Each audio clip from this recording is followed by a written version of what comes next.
Hello and welcome to the walk-off, everybody. This is a Monday morning mailbag on a Tuesday afternoon. I'm Scott Belford, joined by the best co-host in the biz, Adam Mack. And Mr. Mack, it is obviously the time of the year for rumors and clickbait and all that sort of thing. And I found one today that honestly, it just made me laugh and brightened my mood, so I figured I'd share it with everyone. It was a blog posted on Sports Illustrated. And the headline was Nobody believes the Blue Jays will get Soto unless this one thing happens. Any guess what that one thing is? One thing happens. They wildly overpay. Bingo! If Hey, they man. pay him the most, Juan Soto's a Blue Jay. That almost applies to every team. It's almost like the highest bidder in free agency happens from time to time and works out. I mean, I hate to say this, but zero chance he plays for the Pirates unless they pay more than anyone else. Listen, obviously, we all thought he was coming to the Blue Jays and on a hometown discount of some kind, and this really took the wind out of my sails. Tough to read. Tough stuff to read. Hello, folks. Again, this is the show of the week where we comb through all of your interaction throughout the last few shows and answer your questions and comments. You can always reach out on Twitter at Walk Off Podcast. We are now on Blue Sky at the Walk Off Podcast, Instagram, the Walk Off Podcast. You can drop your comments here on YouTube. You can also get that Patreon bump, which is when you pay us $4 a month. You not only get a bonus episode every week with MLB Mondays and instant access to all of our interviews right out of the gate, but you also get the joy of automatically having your comments and questions in the mailbag. I've got that spiel down, eh? You do. The thing that I always am waiting for, and you always forget though, is the preamble. That's Yes. the best value add we've got, Scott, is The the preamble. 15 to 45-minute preamble. Today, we simultaneously advocated for and besmirched dentistry, the entire Yes. profession. Yes. So, Uh, where on the spectrum of doctor to veterinarian does dentistry lie? You'd have to be a Patreon Only member to find Patreon out. members will know. A Wild. little hint here. Okay. Rough morning for veterinarians, doctors coming out on top. Yes, sir. Okay. We're going to dive in here with some baseball stuff. You know, This, hold on. My favorite thing is non-Patreon members probably assume we didn't actually have this dentistry preamble, and this is just like phenomenal off the cuff improv. And just a bit. we're both yes-anding very well in Yeah. this moment. But this is not the case. This is genuine preamble teaser. So Is if there was such a thing as professional improvisation, this is what people thought was going on. But no, turns out we really did just ramble on for 15 minutes about dentistry. Middleditch and Schwartz couldn't keep up with our improv skills. Let me tell you that. Let me tell you.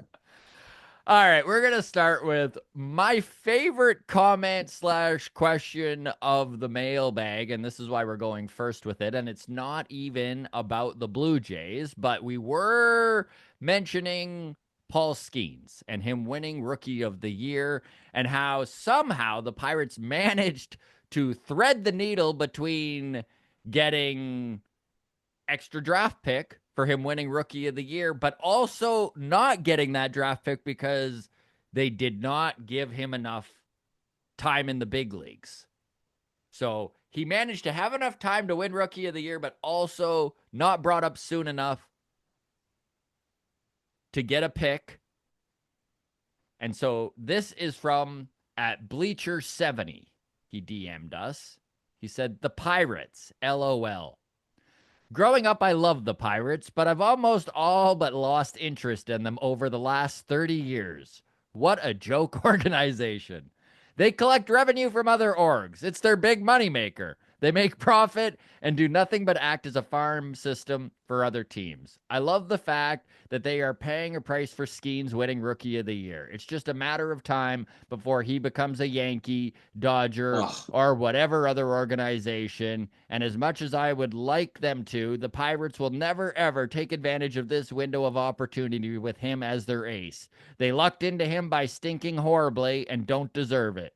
Being a Jays fan is hard, but being a fan of my NL team is damn near impossible. So, best of luck with that, Beecher 70. I don't disagree with anything you're saying. The Pirates have been a very difficult team to cheer for over the last few decades, and pretty much everything he said there, in some way or another, has happened in that org. So, Pirates fans, that's tough. It's tough. Can't mention Pittsburgh franchise without me acknowledging, though, that city has its color scheme in order, Mm-hmm. which I love. NFL, MLB, NHL, hockey, they all you're sat wearing down. They're black like, and we like gold. black and Like, yellow, right? We'll go black and yellow. well, come on, it's good. You buy a Steelers jersey, you can wear it to a Pirates game. You wear a Pirates jersey, you can wear it to a Penguins game. That's the way Hey, to go, right? there is real value in color schemes that match. All right, I've got a old school Calgary Cannons hat, AAA team for the Seattle Mariners back in the Hmm. 90s and early 2000s. Okay, and it is a red and yellow hat with the emblem in yellow, very Flames-esque. And when I went to watch the There you Flames and the go. Sabres play in Buffalo, that was the hat I was sporting with my Flames jersey, tied all in beautifully. Cannot agree more with the Thank matching you. color scheme. There we go. Moving on to some Blue Jays talk. Damien messaged us. This was a couple days ago. He said, "Holy shit, boys. This front office is brutal. First, they let Jordan Hicks walk last year after giving up two solid prospects, and now they send Jordan Romano packing. This bullpen is going to be the worst pen in baseball. Just wait and see." So, for the economy of words he has there, there's quite a bit to unpack. Let's start with Jordan Hicks, Adam, because I know he was bringing up the two prospects that they gave up, which both were friends of the show, Adam Kloffenstein and Semro Burse. For those of you wondering how those guys are doing, Kloffenstein was actually non-tendered 3 days ago by the Cardinals. So Adam Kloffenstein is just a full-on free agent. So that didn't really work out for the Cardinals, although he did make his major league debut with them last year. Semro Burse, on the other hand, is on the 40-man roster for the St. Louis Cardinals. He is yet to make his debut, probably going to do so in 2025. Young, controllable arm, 23. The Jays saw him as a possible middle of the order starting pitcher. But when you're trying to bolster your roster at the deadline, sometimes you have to give up pieces other teams want. In Hmm. fact, normally that's what you have to do, unless there's some sort of weird money dump happening. I love Semro Burse. Adam Kloffenstein was a fun interview. That was the interview we did where we had to panic afterwards because Kloffenstein dropped that Vladdy had a fat ass. Those were his exact words. He's like, I don't know why everyone's worried about Vladdy's fat ass. The kid just hits. Who cares, right? And then after we Ah. released it, and I felt bad for Kloffenstein because he was like 20 at the time. So Hmm. this clip we put out starts to blow up. And, you know, any of you who have watched The Walk Off for a long time know that blow up is not really a thing with this channel, but it was getting it was getting thousands Dozens of of views. it was getting thousands of views off this clip in Yes. like a very short time. So he messaged us in a panic and he was just like, "Oh my god, like this is going to come across so bad." So we cut that end off of his even if you could still watch the full interview now and you'll see right at the end all of a sudden just like the last 4 minutes just disappears. That's what But that was. it doesn't help that our thumbnail and title were something along the lines of Bozo prospect runs his mouth about fan favorite or something. Right. Right. Just, Yeah. That's what we really should have just done just to kidding. fire it up. So I guess to get back to the bullpen, Jordan Hicks didn't wind up re-signing with the Blue Jays. Listen, I have been an advocate of this team bolstering their lineup going into the trade deadline in 2021. It's one of the biggest problems I have with the front office is when they had everything lined up, they didn't go all in. You know, they waited to it felt like Dalton Varsho was their go all in move and it just didn't work out. But I wasn't that upset about Roberts and Kloffenstein being moved for Hicks. And bullpens are so versatile that them even letting him walk and him wanting to be a starter. And I mean, yeah, it really worked out for the Giants, at least in the first half of the year, with Jordan Hicks looking really good as a starter. Jordan Romano, on the other hand, man, the business of baseball just sucks sometimes. That's really what this breaks down to.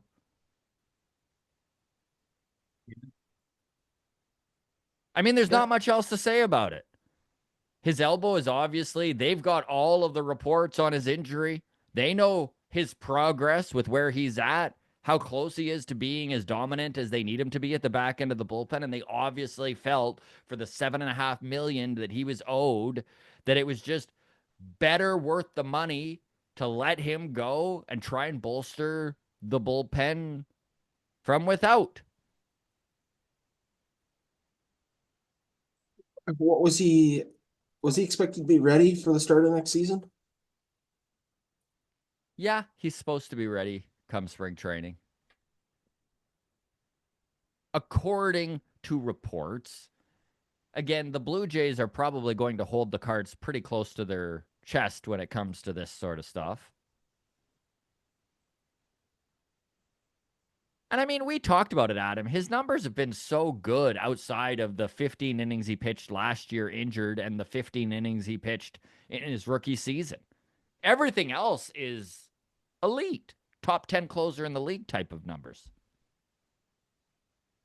Um, any chance we get a Billy Koch situation and he just buys season tickets to the Blue Jays behind home plate and heckles all season long? That's See, one of my favorite stories from my childhood is just like trying to wrap my mind around why this was happening. It seems so out of a movie. this just shows how far our fandom goes back, and those were very dark days. The Billy Koch Really. days, very, Yep. very dark days. And I am glad we are long past out of Yes. spite players on the team buying season tickets and trying to heckle the team. It was a whole different. I mean, we had a real weird little Oh yeah.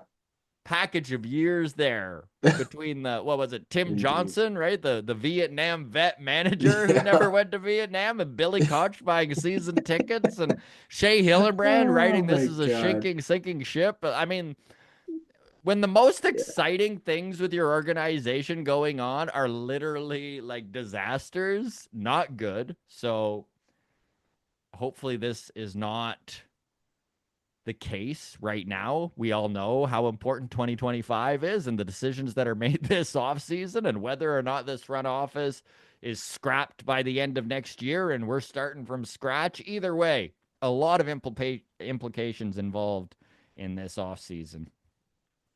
We'll move Um, on. Oh, go ahead. can I just run down the list of these are, according to Spotrac, the available relief pitchers. This is sorted by previous AAV. Kenley Jansen, any interest? 37 years old. No, not really. Ryan Presley, Yeah. 15 million with the Houston Astros, 36 years old. I mean, the thing with Jansen and Presley for that matter, if you're going to be able to get them for 5 million or something, I'd be totally fine with taking a shot at those two guys. I think that don't have it in their arm anymore to be the dominant guys that they have been in the past. But I mean, a wily veteran is fine. I just don't want to pay $13 million to get one of them, right? Okay, I hear you. I'm not gonna let's not do a one by one. I'm gonna just run down a list of like the next 10 names on this list, and you Sure. just listen and see if there's any that stand out as like that'd be someone I'd be interested in. So Kenley Jansen, Ryan Presley, Ross Stripling, David Robertson, Aroldis Chapman, Drew Smiley, Daniel Bard, Matt Moore, Blake Trinan, World Series champion, Kendall Graveman, Joe Kelly, Jordan Romano.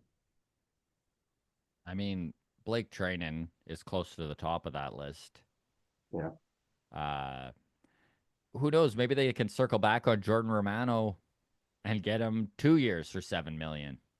I think it's just the money that was the sticking point more than the human and the ability. Yeah. Yeah, I Um, mean, uh, there's some older guys there that maybe you take a if you can get Robertson on board for a few mil. Like I don't know, man. It's going to be it feels like such a huge project with this bullpen because they do need multiple arms. yeah. Yeah, I mean, there are some names available for whatever a name is worth. Jimmy Garcia, would we bring him back? I'd have I him back. I I'd don't have him think he's back. likely to come. Or like I don't think the Ross Atkins is likely to revisit Well, players we've moved on from. my guess with Jimmy is after the season he had last year, which was a career year, coming into free agency, and we know how volatile relievers are, and how Hmm. the if you're just looking at their career graph of how it goes, it's going to be very up and down for the most part, unless you are a literal elite type of Emmanuel Clase kind of reliever. But if you're just a Jimmy Garcia, who definitely can be one of those top guys in the league, but just can't string it together year after year, if I'm him coming into free agency, I'm trying to get double digits. I probably want 10 a year if I can, 2 over 20, and I just don't think the front office will do that for a guy they Yeah. had last year at half of that, right? Yeah. Yeah, well, I don't know where we're going to improve this bullpen then.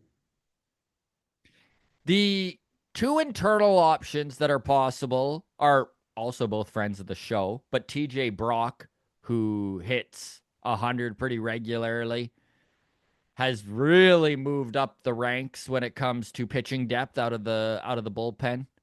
I know that he was very dominant in Vancouver 2 years ago and dominant in New Hampshire last season. We could watch him get a shot. Hagen Danner is another guy, 25 years old, has 100 miles in that arm, and his slider has become a high-end slider, an elite slider, and that's what they needed out of Danner was a secondary pitch. So Hmm. we're going to watch those guys probably get some play. You cross your fingers and hope they're better than the Tommy Nances of the world, where the Blue Jays went out and kind of grabbed arms off the scrap heap and were hoping for the best. Nothing against Tommy Nance, by the way.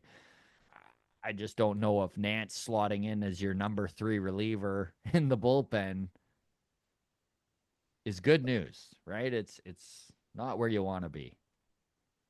All right, moving on. So Jay's Talk 89 wrote in. He said, "You guys, by the way, do a great job of balancing positivity and critical comments on the pod. Adam is funny because I can never tell which side of an argument he will take. Join the fucking club." I'm Yeah. probably overly positive myself, but there's no reason not to be in the off season, I think. Every season things play out unexpectedly, and the team who wins the off season almost never wins the regular season. Very true, although Jays Talk 89, the Los Angeles Dodgers would like a sit down with you. they feel that sometimes winning the offseason does win it all for you. So Man, you know what though? This is such a like I agree, but also it's like the whole like money doesn't buy happiness thing, but like try being poor, you know? It's like winning the off season maybe doesn't win you the season, but like losing the off season sure doesn't doesn't help help either. either. Yeah. So, yeah. Thanks for writing in again. You can always reach out to us on Twitter at Walk Off Podcast. We're moving to Blue Sky now at the Walk Off Podcast. This one made me laugh. This was from Josh. He said, "Dudes, I'm listening to Mailbag and I can't help but feel like we're in a marriage counseling session. Things aren't working. You just can't bail, though. There's kids involved. The finances are blended. We bought a house and we're trying to see if we can rekindle that spark, find a happy medium. We're talking about Max Kepler and a bunch of super underwhelming moves because they fit the budget. And it's just soul crushing. Nobody wants a divorce. That's why we're here in counseling. But it's really hard to tell when it's over until you pull the plug. The risk is wasting another year and have less to show for it than when we started. Or do we just cut bait and start over? Of course, if we signed Adamas and Vladdy, then it worked out. We stayed together for the kids, and I always knew it would work out.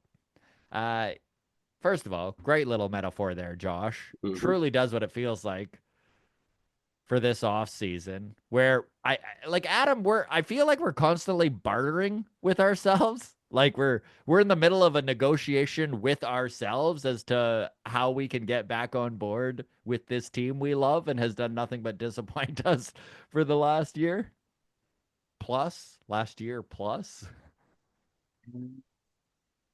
Well,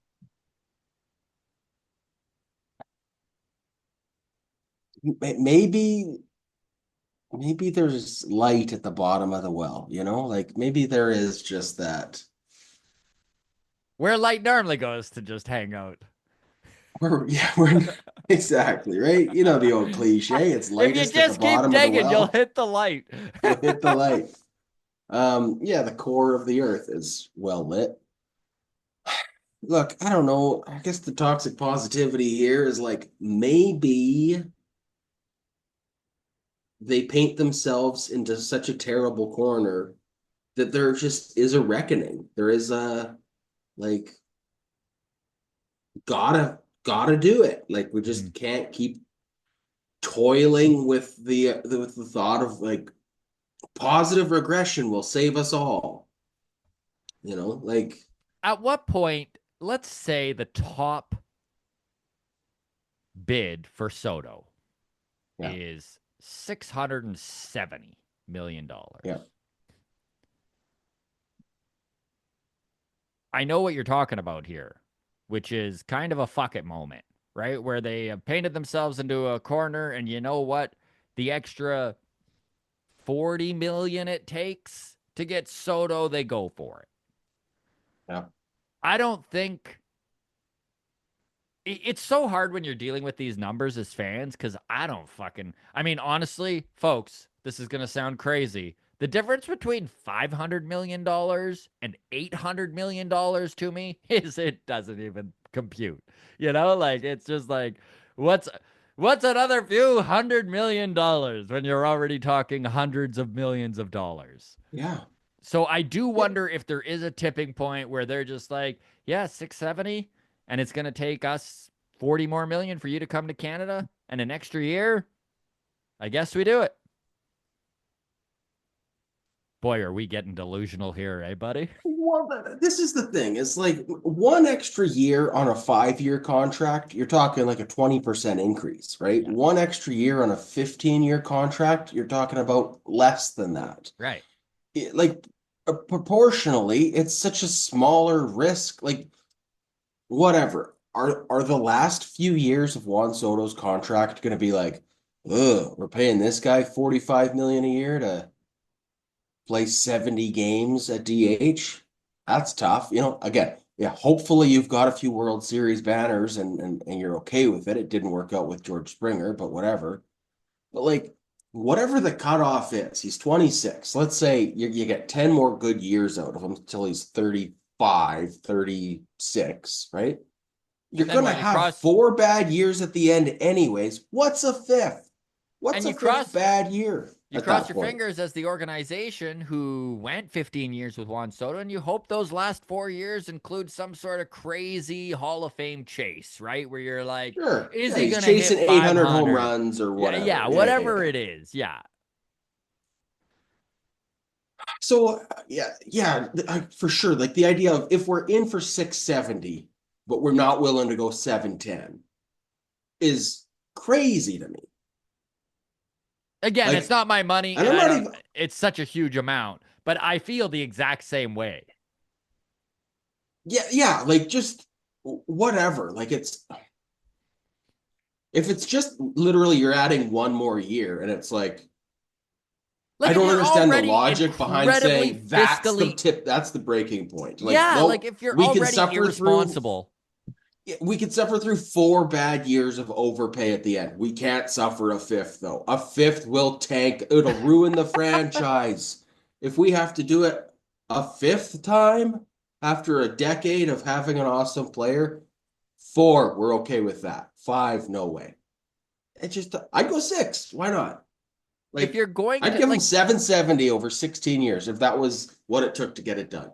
like that's the thing is that when you're going to be fiscally irresponsible, which if you're going to be in the Soto sweepstakes, let's face it, that's exactly what you're doing. You're being like, all right, fiscal responsibility is something we'll think about for lesser players. But if you're already throwing that out the window, I agree with you, Adam. What the fuck is the difference between 14 years and 15 years and an extra 40 million? If you're gonna drink and drive, why are you putting on your seatbelt? That's like that's what Pete Walker always says. Sorry, too soon. Okay, Okay. all right. Gracefully moving on like no one noticed. Okay, Uh, now we're going to get into the Patreon portion of Mailbag. Obviously, the Patreon bump is one of the benefits to supporting the channel. If you pay the $4 a month to support us, you automatically get your questions and comments in. You also get MLB Mondays, bonus content every week, and instant access to all of our interviews. By the way, speaking of interviews, we have Peyton Williams. He was with Double A New Hampshire. The Iowa Meat Truck is his nickname. He's going to be sitting down with us on Thursday. He was at the Arizona Fall League All-Star game, really put himself on the map, and will probably be playing first base for the Buffalo Bisons next year. And then we also have friend of the show returning, Joe Siddle, coming by to talk some baseball, talk some shop. That is going to be on Monday. All right. This one from Discord.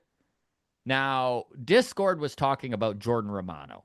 And I just thought that I would literally take this section of comments and conversation and just read it. We don't need to dive too much into it because we've already talked Jordan Romano, but there's some levity and understanding of the game of baseball here that I thought I'd share with everyone. Mustard Tiger says, I hate it. I get why it's happening, but nothing about it feels good. Sentimental Hygiene responded with, yeah, I mean, I get it. I'm a huge Romano fan and I hate seeing him go, but allocating that 8 million somewhere else will help next year in a way that gives us better options. The guy probably won't be ready until June or July at the earliest, and a reliever coming off of that type of surgery, we had never performed well in their first year back. The fact that they didn't offer him a contract through arbitration makes me think his arm is in worse shape than they are letting on. Anyway, huge need in the bullpen now. Be interesting to see how they address it. STI adds in there. Same here. I had actually said to some buddies the other day, I wouldn't be surprised if this happened. They thought I was nuts. The business part of baseball can feel really shitty. That pretty much sums it up. yeah, I'm just thinking, can there be some positive with the like not bringing back Romano at 8 million? Just from a departure hopefully this is a departure from the front office's MO of like banking on positive regression.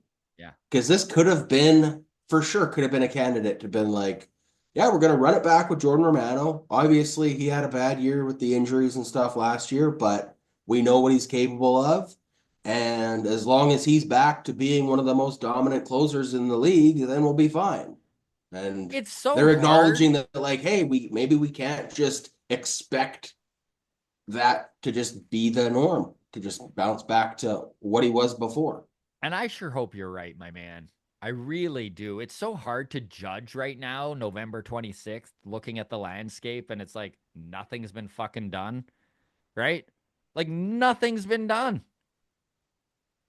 Yeah, like Unless you're the I'm Angels, nothing yeah. has happened yet. So it's really tough to judge any team, especially our Toronto Blue Jays, as much as I want to judge this front office already. There's a lot of work to be done. a I'm okay if we finish as the runner-up for Juan Soto. I just hope we're not the runner-up on 8 other guys. Yeah, I hear you, buddy. Whoever our other 8 targets are, I hope we get 7 of them. Like Yeah. it's we talked about this yesterday on the MLB show. It's gonna be tough to improve this team after April 1st. Yes, it is. You know, and like Almost impossible. obviously roll it back to January or whenever like Yeah. free agency essentially ends. But yeah, the team we have on April 1st, we don't have a lot of room to improve. So a lot of heavy lifting has to get done in the next 4 to 6 weeks. Sticking with Patreon, John Dick commented on a little special episode I did with my uncle Al. Saw that. I had Yeah. my uncle on and we literally just sat around and talked and reminisced the Montreal Expos for about 40 minutes. And a lot of you really enjoyed it. So if you're just into some baseball talk that isn't time sensitive and just kind of looking back on a team that no longer exists, it's a fun little episode. So John Dick said, well, this gets my vote as most endearing episode of the year. Really enjoyed hearing about stories and players I loved as a kid. It was such a great trip down memory lane. I declare Uncle Al as all of our uncles now. This is Canadian media personified, and I love it. So, actually had half a dozen, anyways, comments on this, and so thank you to everyone who enjoyed it. And yeah, check it out. It's on our channel now, YouTube, wherever you get your audio. And fun little episode. Sticking with Patreon, Mark Drabert responding to the extension cord preamble we had. We don't just talk dentistry in the preamble, we're all over the place. Adam was complaining about not being able to judge distance and that he thought what was it, a 20-foot cord would be enough or a 10-foot Yeah, cord? I thought 24, 25 footer would be Yeah. plenty. It was not, it was only about half of what he needed. Yeah, a Uh, 50 was stretching it. So So Mark chimed in. He goes, anytime I have to make a measurement assumption in feet, I use baseball dimensions in my head as a reference. A bit shorter than the distance from home plate to the mound, about 50 feet. Looks a bit longer than that, a run to first base, then about 90 feet. So that's very funny. I like I that. like it. It's good. All right. Obviously, folks, we do appreciate all of you who tune in and listen to the podcast. We actually hit #2 podcast in Canada yesterday morning. Could not do it without you. Will we hit #1 in 2024? It's possible. We've done it the last couple of years. So There you fingers go. crossed. We're trying, but couldn't do it without you folks. So thank you very much. Going to YouTube here. Wyatt G commented on the Friday show with Shoa Lee of the Fan 590 Sportsnet. And he goes, what are you talking about? No moments. We have Bo and Springer collision and the Vladdy pickoff, LOL. Show and Yeah, I started to talk about this portion or this generation of the Blue Jays, I guess. This okay. last Bo Vladdy iteration. and that there weren't any real moments to hang your hat on like we Hmm. had with the other iteration of 2015-16, right? Like in The 15, we had the bat Rainmakers. flip. We Hmm. had in 16 Donaldson going home. the Donaldson Dash, Eddie's Hmm. World Series, wild card extra Hmm. innings winning home Hmm. run, some real moments, and we just didn't get that with Bo and Vladdy. And yeah, kind of funny. Wyatt G coming in with some sass. I like it. Sassy. Paul Ryu says, great show, SHO. Nice. Gentlemen, referring to Show LA. So thank you, Paul. Sticking with YouTube. This is from Not Blinded by Truth, commented on last mailbag. He says, I'm sorry. Was looking forward to watching this episode. Well, actually, he says, I'm sorry. Was looking forward to watch this episode, but not even seeing the stolen base that Kim would be. It only shows your misunderstanding of the game and my misunderstanding of this entire sentence. uh, I'm not really sure what he's trying to say here. I Which think just proves his point, Scott. You don't exactly. even know. I You're don't even so know. out to lunch. I Come on. we were talking guys that so last mailbag, you might remember we got into the conversation about dudes that weren't high end guys, but might still have an impact on this team. And Hassan Kim was a guy I brought up, currently shortstop for, or was shortstop for the San Diego Padres. Obviously, a free agent this year. He plays some second base, some third base. He can move around. Shortstop is his natural position. And I'm guessing that when I was talking about the things he does well that I liked, I didn't bring up his stolen bases, which completely undermined my entire understanding of the game of baseball. So I will say Hassan Kim, yeah, good at stealing bases as well, and would have led the Toronto Blue Jays in stolen bases. And I guess I should have mentioned it, but it's too late now. We already lost, blinded by truth. Even though he was excited about that episode, we really let him down. He did steal 38 bases in 2023, Mm-hmm. 12 the season before, and 22 last season. Mm-hmm. 38 stolen bases, That'll get some attention. that'll get your dick hard. Yeah. I don't know if 22 does it for me. Like I I I I can't argue with the fact would that have led the Blue Jays in stolen bases. Honestly, I don't care to even look up what the base stealing lead was on the Jays. I know it's not good. It's George Springer. Gross. That makes me want to go sit in a dentist chair.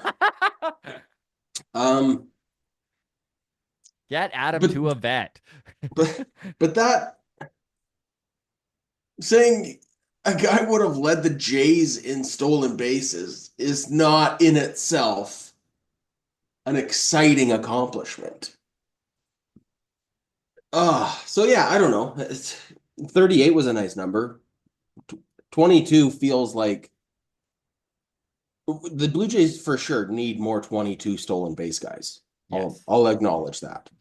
But I would just say 22, and I do have to dismiss 38 a little bit. Like, okay, it's knowing that the ceiling is there possibly to touch 40 is good, I guess, but also it's happened one out of his four career seasons. So Mm-hmm. I can't really say that's the norm Yeah. when the other ones are 6, 12, and 22. I'm not going to bank on a 40 stolen base season out of a guy. And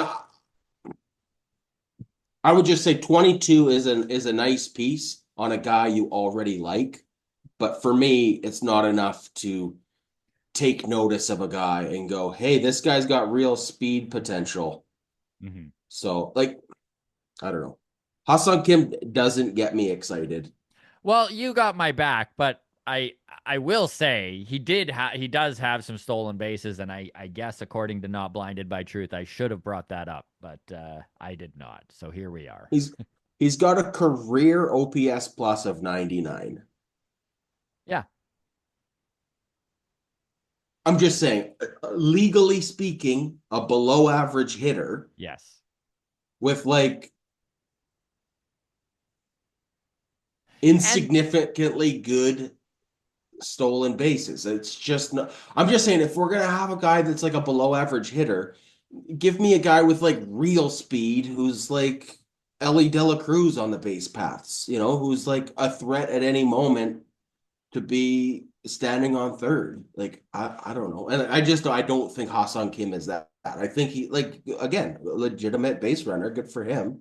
But that should be a yeah, given. That I think shouldn't be this the selling piece this team for needs me. a much higher ceiling player than Hassan Kim. That's the truth. Yeah. Um, would he fit in here with the right other pieces? Probably. I mean, the Blue Jays are going to need to start worrying about that shortstop position. Bo Bichette is either gone at the end of the year, or who knows if he even starts the season with this team. Lots of crazy shit could go down when it comes to Bo Bichette and where this organization is at with him, especially on the expiring contract. So, yeah, is there a world where the Blue Jays do go out and get a shortstop this year? I think it is more likely than maybe people are talking about. It doesn't mean it's going to be Hassan Kim. I mean, everyone's talking about Willie Adames. It doesn't mean it's going to be Adames. These are just guys that are good fits, especially Adames with what he does with the bat. Not to mention, hold on, don't forget what Willie Adames does on the base paths. Yes, please. My apologies. My lack of understanding of baseball is shining through here, not bringing up stolen Because bases. he has a blazing 21 stolen bases last year, which is almost as good as elite base runner Hassan Kim, I say with full sarcasm. I'm sorry, I am being a little bit of a troll. This is mostly my toothache is coming through as my aspirin wears off. So Yes. I'm genuinely a bit apologetic for my attitude. Well, while you're in this souring mood, this is the perfect question to end on here, Adam, and I'll let Okay. you bite your teeth into this one first. So this is from Scott Carter. He goes, I am personally still in favor of a full rebuild. I don't expect it. What I expect is a couple of bad bandage signings and a last desperate shot at the playoffs. 2026 will be bleak.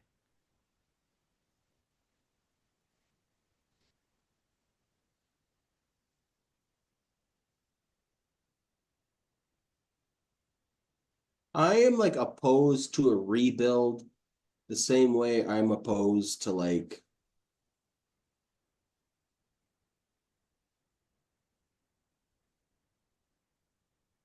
divorce.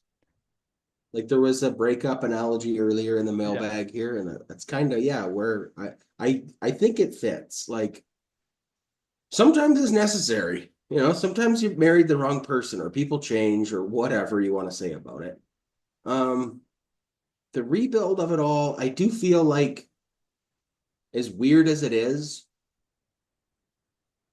if you told me Crystal Ball, Ross Atkins, and Mark Shapiro are still with the Blue Jays in 2030,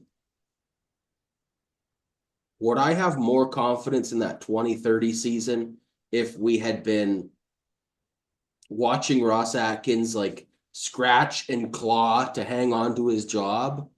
Or if somehow he was able to convince the higher ups that he's the man for the job in a rebuild? I think I think I'd have more confidence in Ross Atkins if he was heading the ship on a rebuild, because I feel like at least that would be a sign that he's not entirely as delusional as I think he is.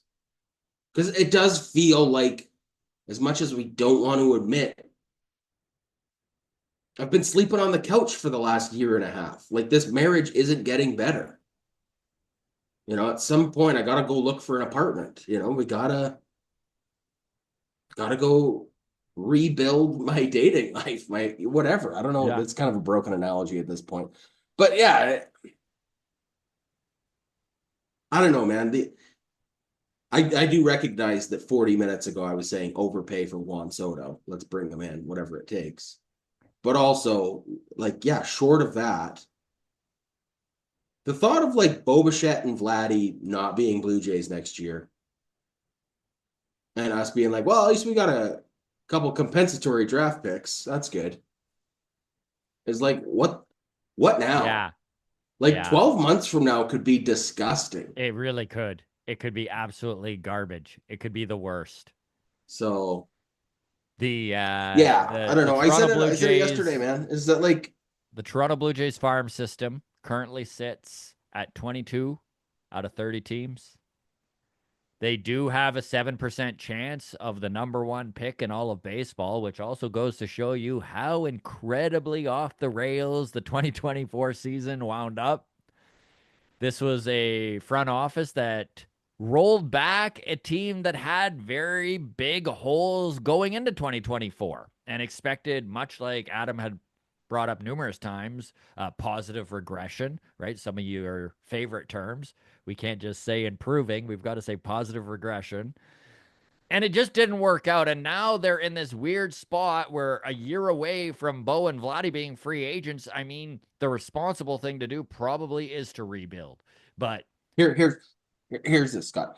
What did you just say the bullpen or the farm system is ranked? 22nd. 22nd.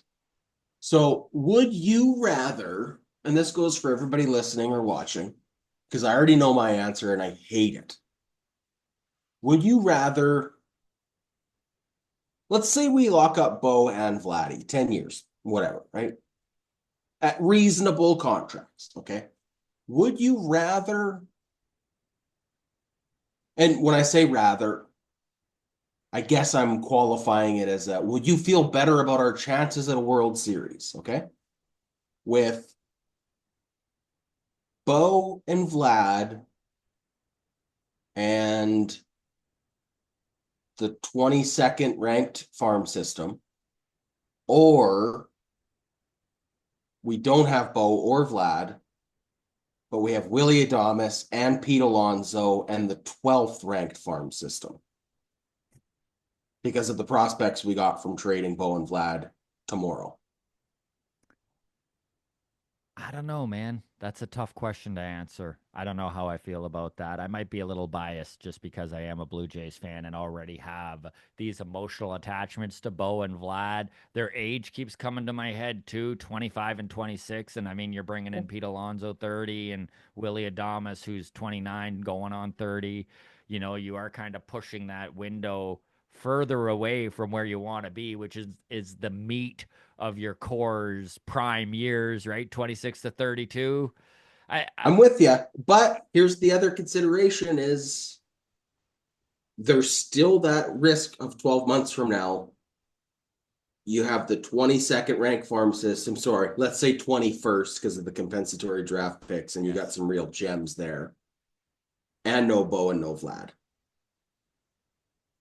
Right? So that's a Yeah. real possibility that you have either neither of them or only one, and you still have a terrible farm system. Or, like you said, you can go older. You can replace both of those guys with older versions of them, which I think talent for talent, where they're at going into this season, are pretty comparable. I think that's a net zero change. Mm-hmm. I don't know. I go back and forth on that.